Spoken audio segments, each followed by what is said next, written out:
कबीर परमात्मा अपने भगत की ऐसी स्थिति देखकर वहां पर प्रकट हो जाते हैं।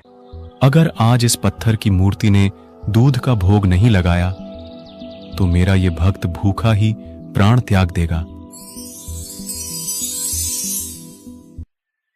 नामदेव जी अपने माता पिता के इकलौते पुत्र थे। नामदेव के माता पिता सुबह सुबह दूध निकालकर लेकर आते थे।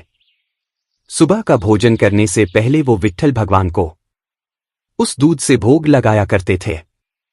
भोग लगाते समय विट्ठल भगवान की मूर्ति के सामने पर्दा लगा देते थे। कुछ समय बाद उस दूध को लेकर अपने बाकी सारे खाने में प्रसाद के रूप में मिला लेते थे। बाद में उस भोजन को ग्रहण करते थे। किसी कारणवश नामदेव के माता पिता को घर से बाहर जाना पड़ा।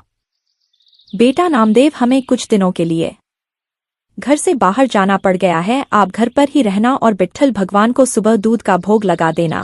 बिना दूध का भोग लगाए आप भोजन नहीं करना। पहले भगवान को दूध का भोग लगा देना, बाद में दूध को सभी भोजन में प्रसाद के रूप में मिलाकर भोजन करना। हाँ माँ, मैं नियमित रूप से विट्ठल भगवान को भोग लगा दिया करूंगा। रोज सुबह विट्ठल भगवान को दूध का भोग लगाने के बाद ही दूध को प्रसाद के रूप में भोजन में मिलाकर मुझे भोजन करना है। अब मैं पूरी निष्ठा के साथ भगवान को दूध का भोग लगाया करूंगा। अगले दिन नामदेव जी स्नान करके सुबह सुबह विट्ठल भगवान की मूर्ति के सामने दूध को प्रसाद के रूप में रख देते हैं और कहते हैं, विट्ठल भगवान दास का ये दूध का भोग स्वीकार करे, कृपया इस दूध को ग्रहण करे। नामदेव जी सोच रहे थे कि विट्ठल भगवान इस दूध को पिएंगे और तभी उसे भोजन करना है। काफी देर प्रार्थना करने के बाद भी विट्ठल भगवान की मूर्ति दूध नहीं पीती है। मुझे नीच से कोई गलती हुई है, इसीलिए विट्ठल भगवान दूध नहीं पी रहे हैं। नामदेव जी वहां से चले जाते हैं और भूखे ही रहते हैं। अगले दिन प्रार्थना करते हैं कि भगवान इस दूध को ग्रहण करे, लेकिन उस दिन भी वह मूर्ति उस दूध को नहीं पीती है। नामदेव जी भी उस दिन भी भूखे रहते हैं और वह भूखे ही सो जाते हैं। तीसरे दिन नामदेव जी स्नान करके दूध को मूर्ति के सामने रखते हैं और प्रार्थना करने लगते हैं, हे भगवान, कृपया दूध का भोग लगाए। माता ने कहा है कि जब तक आप दूध नहीं पिएंगे तब तक दास को भी कोई भोजन नहीं करना है। भगवान, दास साधना की विधि से परिचित नहीं है। अगर मुझसे कोई गलती हुई है तो मुझे माफ करे, कृपया दूध को पिलो भगवान।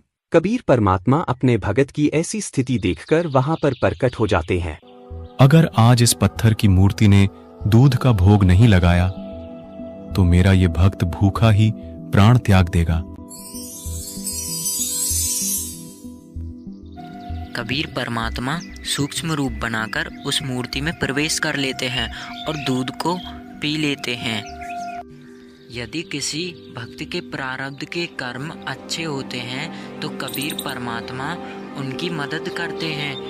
भगत नामदेव जी सोच रहे थे कि यह दूध को भोग विट्ठल भगवान ने लगाया है, लेकिन पूर्ण परमात्मा कबीर साहिब यदि किसी भक्त का प्रारब्ध कर्म अच्छा होता है तो उसकी मदद करने के लिए जरूर आते हैं। ये 2D एनिमेशन संत रामपाल जी महाराज के सत्संग प्रवचनों का अंश मात्र है। संपूर्ण आध्यात्मिक ज्ञान प्राप्त करने के लिए अवश्य सुनिए संत रामपाल जी महाराज जी के मंगल प्रवचन। आप संत रामपाल जी महाराज जी के मंगल प्रवचन संत रामपाल जी महाराज एप्लीकेशन पर भी सुन सकते हैं तथा उनके द्वारा लिखी पुस्तकें भी डाउनलोड कर सकते हैं।